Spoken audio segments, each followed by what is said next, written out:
Mga kapuso na sapuan nga wala na sang kabuhi ang 35 anyos nga mangunguma nga si Ervin Alarba sang Agtabo, Pasig City sa dalan sa Barangay Abaca, San Enrique, Iloilo. Anti sini na sapuan nakabati pa sang asod-asod nga lupok ang pila ka residente. Sa investigasyon sang San Enrique MPS, papauli na si Alarba sakay sa iyang motorsiklo sang gintiro sang ginapasuni riding in tandem suspects.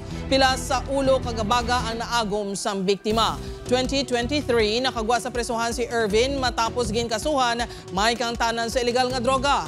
Isa man ini sa mga motibo nga ginasundan sang kapulisan. Ginahibalo pa kung bala konektado ang biktima sa Alarba Group nga isa sa mga kilala nga grupo sadto nga nagahimo sang ilegal nga aktibidad sa Iloilo. Amo pa namon sa mga ina-verify pa namon, pag ina-validate pa namon kung may mga konektado ni sa Alarba Group.